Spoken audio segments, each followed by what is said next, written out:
welcome to the WWE Universe Best of 2014. As today we are looking back at some of the best bits of this year. Now, let's go through some of the best parts of each pay-per-view that has happened throughout the course of the year 2014. So, at the Royal Rumble, the highlight of the Royal Rumble, the match of that pay-per-view is John Cena versus Randy Orton for the WWE World's Heavyweight title.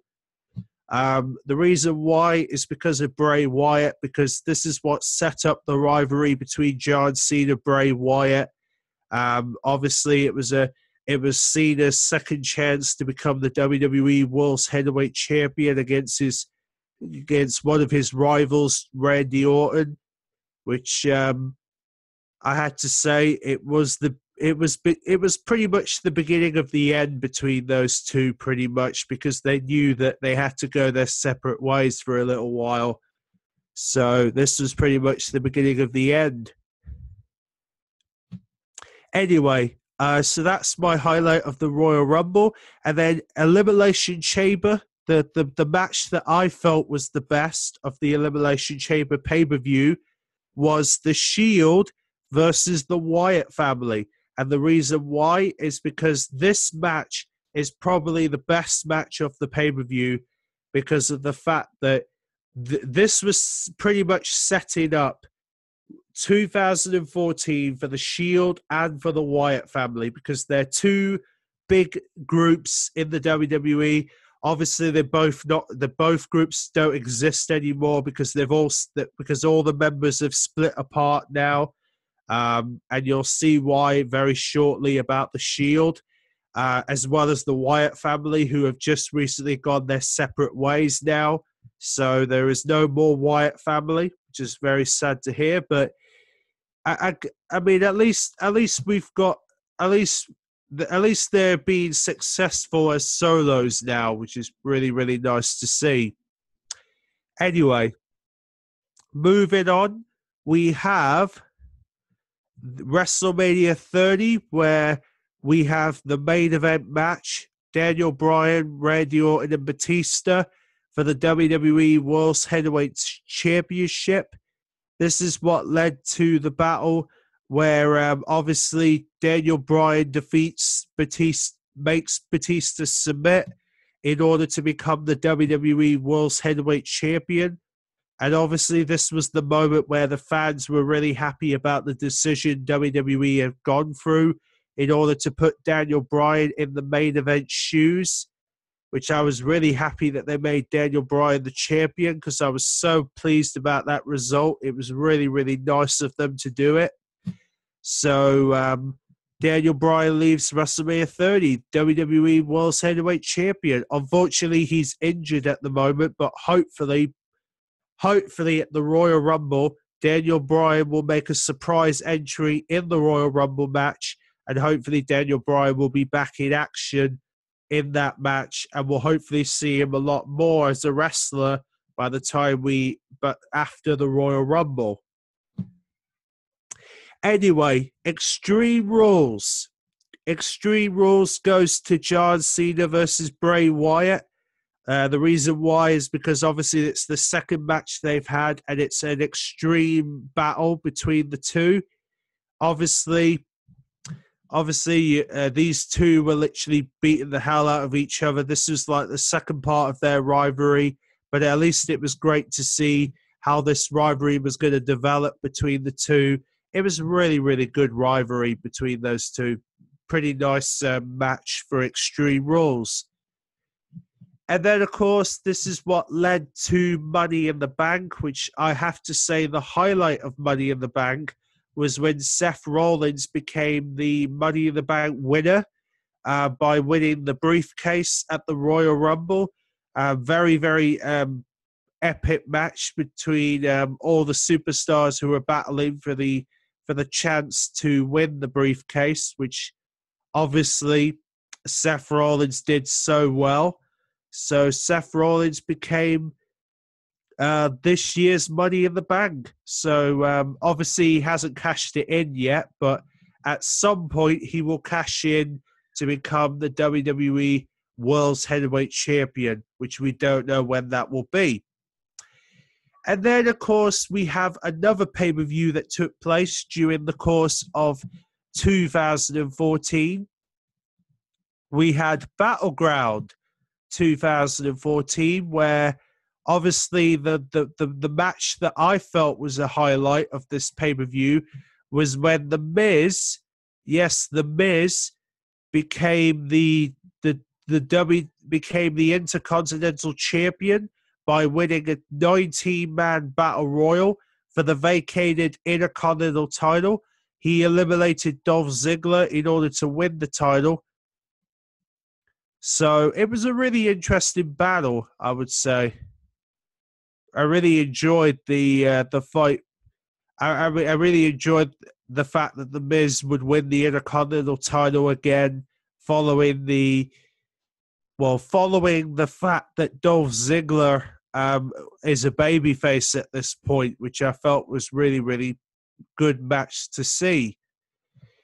And then obviously the next pay-per-view, SummerSlam 2014, we all know what to expect from this pay-per-view because Brock Lesnar, you heard me right, Brock Lesnar wins the WWE World's Heavyweight title by defeating John Cena at the Royal Rumble. So obviously probably the most devastating, brutalizing, I'm going to say it again, brutalizing beatdown of Brock Lesnar, who literally destroyed John Cena and literally made sure that John Cena got beaten down so that Brock Lesnar became WWE World's Heavyweight Champion for the 4th time in his career, which obviously Brock Lesnar will be returning at the Royal Rumble to face John Cena in the WWE World Heavyweight title match at next year's Royal Rumble. And then, of course, we have the Night of Champions, which followed that. And the highlight of that pay-per-view is got to go to the Usos, who would go, well, the Usos, sorry, who would be defeated by Goldust and Stardust, as Goldust and Stardust became the new tag team champions. So obviously Goldust and Stardust became the new tag team champions.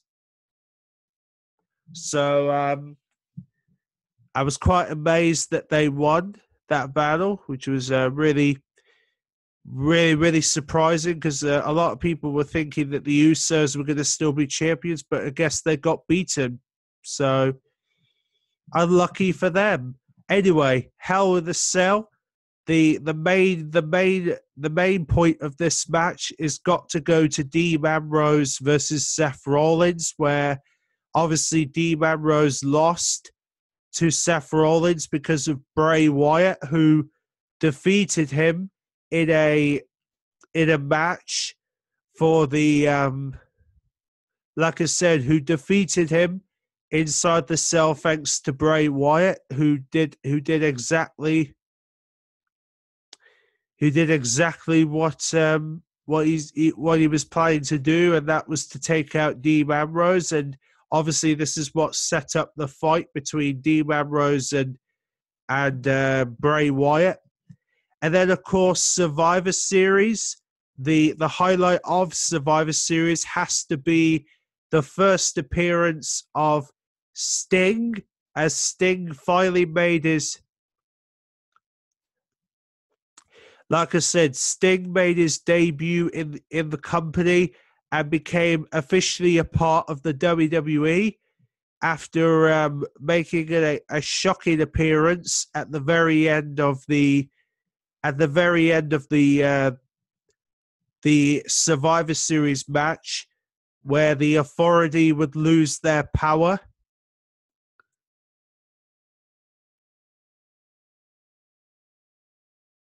So obviously this is what led to the end of like I said, this is what led to the end of the Authority. were out of business because of Sting. So obviously now the Authority are no longer a part of WWE. So obviously it's bye-bye Authority in 2014. And then, of course, Tables, Ladders, and Chairs and Stairs, the highlights of that pay-per-view, has to go to none other than John Cena versus Seth Rollins, where obviously it was a tables match, and this is what led to the match between, well, obviously Seth Rollins made it, Roman Reigns made his return to the WWE. Like I said, Roman Reigns made his return to take out the Big Show, and obviously John Cena put Seth Rollins through a table, and now he's going to get his rematch against Brock Lesnar at this year's Tables, Ladders, and Chairs. No, I mean at the Royal Rumble, sorry. So there you have it. Roman Reigns making his comeback, ready for the Royal Rumble in the Royal Rumble match next year. And obviously you had the big kicker, obviously, knowing that, you know, we're not that far off until 2015. So but there you go, people. They're just some of the great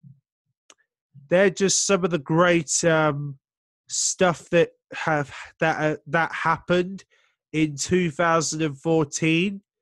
Very, very, very, very exciting period of WWE, knowing that.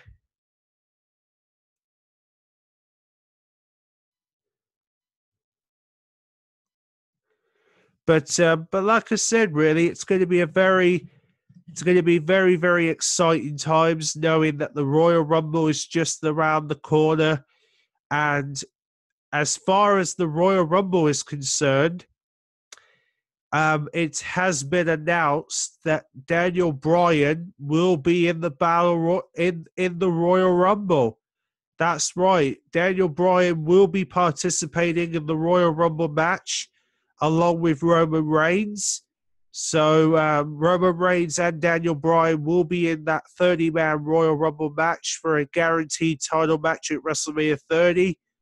So we're going to be having something amazing in Pittsburgh, Pennsylvania on January the 25th when the Royal Rumble goes out. But obviously the WWE Universe will be reviewing the Royal Rumble on Monday the 26th of January. So look out for that. It's definitely going to be worth it. Okay, so with that in mind, make sure you look out for make sure you tune in 2015 for some more WWE Universe, when we'll hopefully have WWE Network launching in the UK. Hopefully, we will also be having we're going to also be looking at the arrival of WWE Fastlane, the new pay-per-view, which is happening next month. In February, sorry. And of course, as we build up to WrestleMania 31 as part of the 2015's first 3 pay-per-views that WWE Universe will be reviewing. Okay, that's all we have to say, really, people. And stay tuned for so like I said, see you all in the new year, as we'll be reviewing the Royal Rumble on January the 26th.